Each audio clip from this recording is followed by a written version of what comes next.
Hey, Facebook family. Where do I start? I have been contemplating on whether or not I should share this. Um, but it's been weighing on me for a couple days now, and I just felt like it was important to share because I know we all travel and we all get on the road and we're going to see. I'm sorry, my phone's ringing, but we travel and we go to see family, and I just felt like this was really important to share.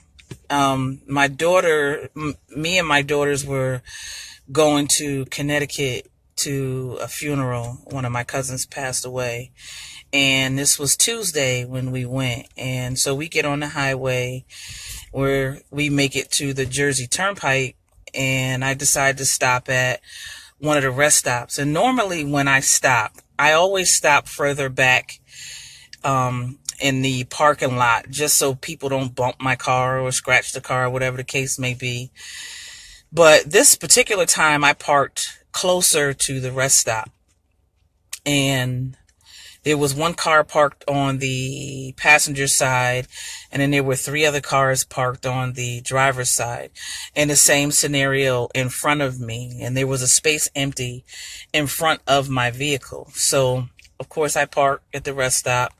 I go inside, but before going inside, I noticed a gentleman sitting on the bench, and he didn't make eye contact. He was just kind of sitting there, and I thought it was a little strange, but I didn't think anything of it. I'm like, okay, maybe not. Maybe it's not a big deal. So I didn't pay it any mind, but I was still observant. So when I came out of the rest stop, the man is still sitting there, and he had his head down, but he put his fist up like this in the air. And when he did that, I initially thought, well, what the heck was that? I work in law enforcement, so my radars went up. So I walked around the man because I wasn't sure, and I'm in Jersey, so you already know, up north, off the chain. So I walk around the man to give enough space. If I needed to run, I could. So I finally approached my car, and as I approached my car, this army green van pulls up in front of my car, and three men get out of the car. One of them approached me, and it was like one of those old school caravans from back in the day with a sliding door. Three men get out of the car. There was one man in the passenger seat, and there was a woman driving. And the first man that got out of the car, all three of them, and I'm trying to break this down for you because I want you to kind of get a visual of what happened. But the three men that got out of the car, they were all smoking cigarettes. So I'm kind of just making a visual assessment of what's going on. So when the three men get out of the car, like I said, all three of them were smoking lit cigarettes. It wasn't like they got out and then lit them. So when they get out, the first man approaches me, and he asked me for some money. He was stuck on the highway, and he had a family. He had an infant baby in the car. The second man walks around my car to the passenger side, and the third man stays by the sliding door of the van. And I thought that was significant because when I did this visual assessment, I could see that inside this van, it was pitch black. Like there was no dome light that came on. I couldn't really tell if there were seats in the back of this van because it was so dark in this van. Mind you, it's broad daylight. It's like 4:30, 5 o'clock in the evening. So, I mean, why is it that the inside of your van, especially when the door opens, you can't see anything? Like it's pitch black. So I thought it to be strange. So this man is talking to me, and I get the impression that he was trying to distract me. And I felt like in my gut that something really bad was about to happen. So when I look at my daughter in the passenger seat and I see this man walk around my car, I immediately thought I knew I had to get in my car and I needed to get out of that parking lot. And God only knows. And I truly, truly feel like if my daughters were not with me at that time, I truly feel like I would have been missing. Just on the strength of him saying, I got an infant baby in my car. I needed some money so I can get to wherever it was to get it fixed. And my first thought was, you got an infant baby in the car, but 3 big men get out of the car and all 3 of them are smoking cigarettes that they did not light when they got out of the car. It was already lit. And I felt like at that time they realized that I wasn't by myself, and it would have been more of a challenge to try to take 3 of us than it would have to take 1. And the man who was on the bench had flagged them to come over to snatch me up. And I felt like I needed to share this because, and I'm trying to do this without tearing up, but I felt like I needed to share this with you all because we all travel and we see a lot of people that are missing, and they go missing every day.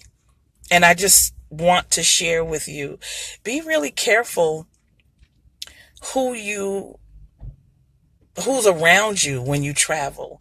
Pay attention to the people who are around you when you travel, because I know on this Tuesday past, had I been by myself to this day, I would be missing. And the only reason why those men didn't snatch me up was because they realized that I was not by myself. And you can tell just from their demeanor, something was not right. And then when I went to back away, when I backed my car out to come out of the parking lot, the lady that was driving, she turned her head, not in a manner of she's engaging in conversation with the person in the passenger seat, but in a manner of she turned her head so I couldn't see her face. So it was more like this and not like she was trying to talk to somebody. And excuse me, the only reason why I just feel like it's so important for me to share this experience, one, because I just thank God that he spared me for whatever that incident was. I thank him so much because he spared me on Tuesday. But I know had I been by myself, I probably wouldn't be here today. So be very careful. And what I've learned from that experience is to not park in the front of a rest stop, to park where there is more space. And the only reason why I say that is because the more cars that are around you, the easier it is to take somebody and put them in your car, because by the time someone looks around to see where that noise came from, they don't see you because there's so many cars around you. And it's so easy to just shove somebody in their van. And I didn't tell you, the third man was standing by the sliding door of this van. So it was like they were preparing themselves to snatch me up and put me in this van. And I kicked myself for not remembering the plate number, but I guess the only thing I can think of at that moment in time was to just get out of there, to just get out of that rest stop on a Jersey Turnpike. And what better place to snatch somebody is on a Jersey Turnpike. People are traveling, before you think about where somebody is, hours have gone by, and because they're traveling, whoever is at home expecting a phone call, it might be hours before they call to check on somebody. But I say all of that to say, just be really careful and pay attention to people's body language, because the man who was the guy who was seeking people out, he was sitting on the bench. He was just sitting on a bench, and he put his hand up like this in the air, and that van pulled up in front of me. And these 3 men, their motivation was to put me in the back of their truck, to put me in this van. And when this door opened, and he told me he had an infant baby in there, but all of you get out of the van smoking cigarettes. The sliding door opens and it's completely black in there. There was more to it than this man just asking me for money. The only thing that saved me was that I had my daughters in the truck with me, and it was harder to take 3, well, I should say 4, because my granddaughter was in there too. It's harder to take 4 than it was to take 1.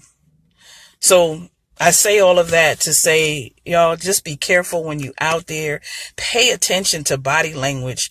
And my blessing and my saving grace was that I work in law enforcement, so I understand body language. I get it.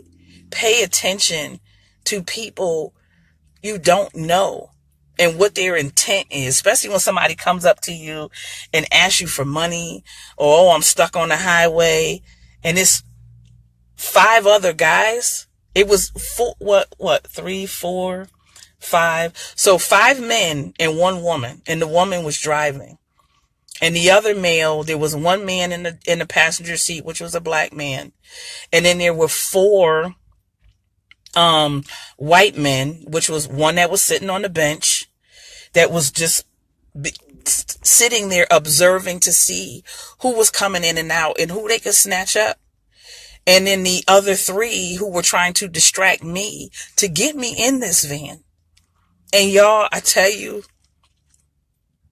I thank God that for whatever reason, he spared my life. Please be careful when you out there. Pay attention to strangers. Don't assume that everything is okay. Body language, especially a gesture like that. You know, I thought it was weird, but I'm like, okay, what was that about? In my mind, I'm like, well, he got Tourette's. What's wrong with him? So I just walked around him. But he was signaling for the van to pull up so they could snatch me up. That's crazy. That is so crazy.